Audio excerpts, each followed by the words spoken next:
The Federal Reserve Bank just finished their two-day meeting on January 31st, where they gave two important pieces of information. Number one is that they are not cutting interest rates right now. And number two is that they want to keep interest rates higher for longer. Now, as soon as Jerome Powell, who was the chairman of the Federal Reserve Bank, gave this speech to the public on January 31st, you immediately saw the stock market fall. The Nasdaq fell by almost 2% and the S&P 500 fell by about 1.3% as soon as Jerome Powell gave this speech. Now, the reason why is because you had a lot of people and traders hoping that the Federal Reserve Bank would say that they're going to cut interest rates in the near future, but that's not what they said. So what I'd like to do in this video is go a little bit deeper into what Jerome Powell said, not just about inflation and interest rates, but also about the economy and his potential concerns about the economy. So let's start by talking about what he said about not cutting interest rates right now. What he said is, quote, "The committee," meaning the Federal Reserve Bank, "does not expect it will be appropriate to reduce the target range," meaning it's not appropriate to cut interest rates until it has gained greater confidence that inflation is moving sustainably to the 2% target.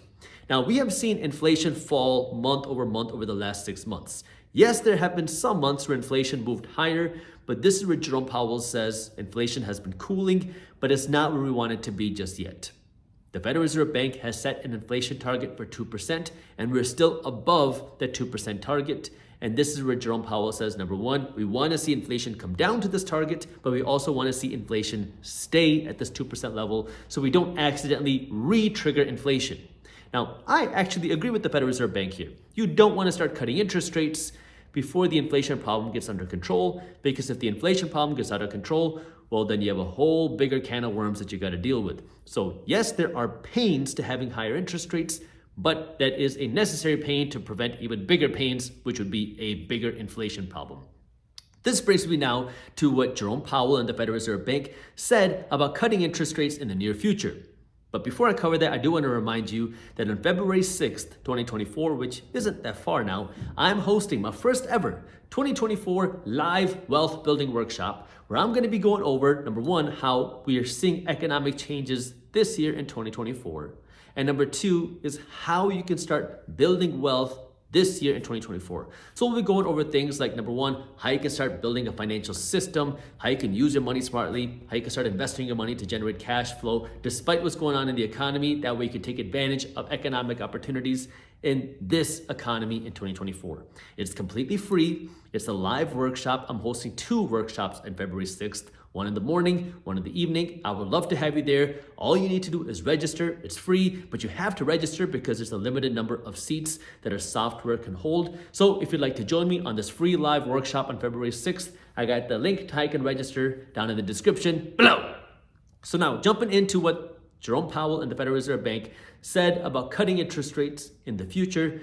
Here's what he said, quote, "I don't think it's likely that the committee," meaning the Federal Reserve Bank, "will reach a level of confidence by the time of the March meeting to identify March as a time to cut rates." Meaning, the next time the Federal Reserve Bank is going to meet to discuss interest rates is March.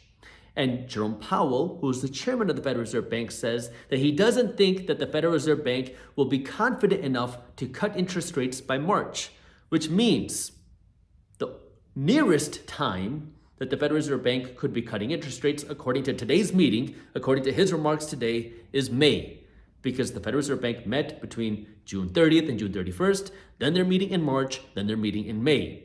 So if Jerome Powell stays true to his word and doesn't cut interest rates in March, which is what he just said, then the soonest that they could cut interest rates would be May. Now, of course, we don't know what they're going to do in March for sure, but he made a pretty strong statement that they don't expect a March interest rate cut. Now, the reason why is, again, they not only want to see inflation fall, but they want to see inflation stay lower, and they also want to see if there are any impacts on the economy. Because one of the things that the United States economy has been very fortunate for right now is that inflation has come down. Is inflation still high? Yes. Are we still facing the impacts of inflation? Yes. But inflation has come down while unemployment has not risen very significantly. Now, there's pros and cons to this. The pro to this is that people still have jobs. The cons to this, especially according to the Federal Reserve Bank, is that this low unemployment number that we're seeing right now could potentially trigger more high inflation in the future. And this is where Jerome Powell, the chairman of the Federal Reserve Bank, and the government have been talking about softening the labor market to some extent, meaning creating higher unemployment. That way you loosen and soften the risks to inflation. And the reason behind that, according to the Federal Reserve Bank, is that if everybody has a job and if everybody's getting a pay raise, you're going to want to go out and spend more money.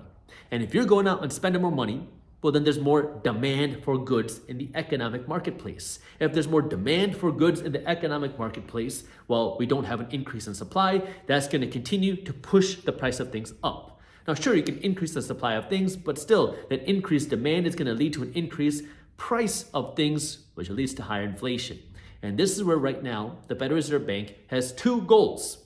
Actually, they always have two goals. Their goal number one is price stability, meaning controlling inflation. And goal number two is maximum employment.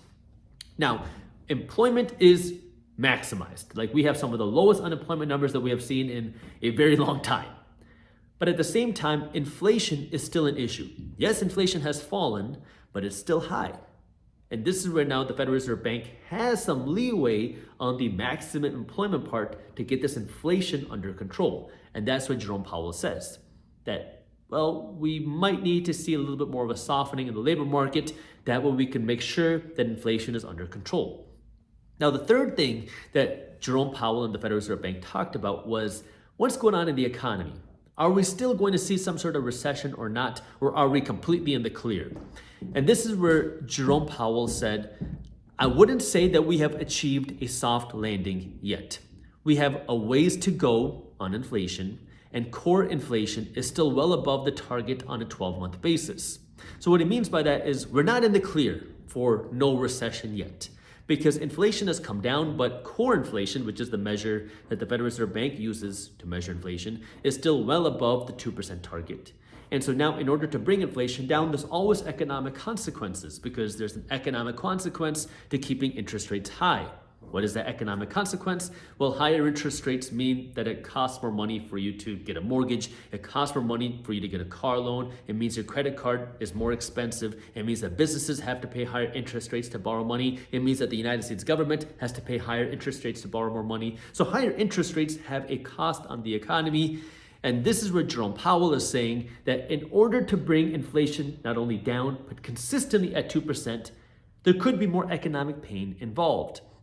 And that's why he's saying that we're not out of the risk factor yet for this potential quote unquote soft landing or hard landing. Now, of course, the Federal Reserve Bank has said that they don't believe that we're going to enter a recession. They don't believe that there's a risk for that, but there's still a chance for a soft landing. And a soft landing is not necessarily a recession, but a cooling of the economy, whatever that means. So this is where Jerome Powell says that there is still risks to the economy, but the risks should be mitigated because of how well the economy has responded to the higher interest rates so far. So now, the question is, what does all of this mean?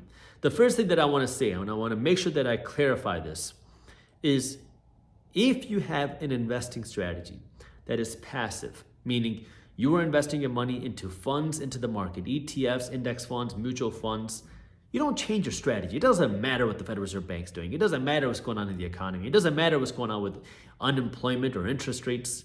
All you keep doing is funding your investment accounts. This happens whether the market is up or whether the market is down. You ignore the financial news, you ignore all the noise, you ignore the media, and every week, every 2 weeks, every month, you just keep putting more money into your investments. This is a great way for 98% of America to build wealth. You just keep investing your money and you ignore all the noise, you ignore the headlines, or ignore the news. Now, for the 2% of people that want to be a little bit more involved, what this means is, of course, you just want to understand that there are risks in the economy. You want to make sure that you can protect yourself against risks. That means having cash not only to protect you, but to also be able to capitalize on opportunities that might come your way, because you could see a great investment opportunity. Like if the stock market crashes, some people will panic, but that also creates opportunity. But the opportunity is only there for people who are prepared, meaning who have cash and who have the ability to invest. Now, what do we know? We know that the stock market goes through booms and busts. This is a part of our economic system. We know that every asset class goes through booms and busts. Right now, we are breaking new record highs, minus a little down day yesterday. But what does that mean? If we were to see a downturn in the economy, which will happen at some point, no one knows when, but downturns are a part of our economic system, you want to understand what's going on, that we can capitalize on opportunities, but you need to be financially educated and prepared.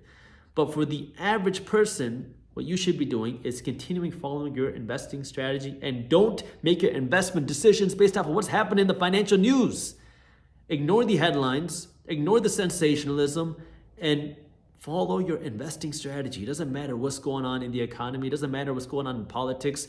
You know from history that the United States of America is the best place to keep your money. You understand that the American economy and the American companies are the best place to grow your money. So just keep investing your money for the long term and ignore what's happening for the next 6 months or 6 years if you're investing for the next 2 to 3 decades. So understand your investing goal and investing strategy, and don't get caught up in the news and headlines. I personally am a money nerd. I like understanding what's happening, which is why I like to keep up to date with what's happening. But if that is going to overwhelm you, or that's going to create stress, or that's going to impact your investing goals, then ignore all of that. If you're absorbing what's happening so you can be a more educated investor, fine. But don't let the news dictate your long-term investing decisions. You have to understand what's going on, but also understand how you are investing your money. There are two separate things that overlap with one another, but you want to know your investing goals and use what's happening to help make smarter financial decisions. So with that, I'm going to end this video right here. I hope to see you in my investing workshop, my wealth building workshop on February 6th. And with that, I'll see you tomorrow.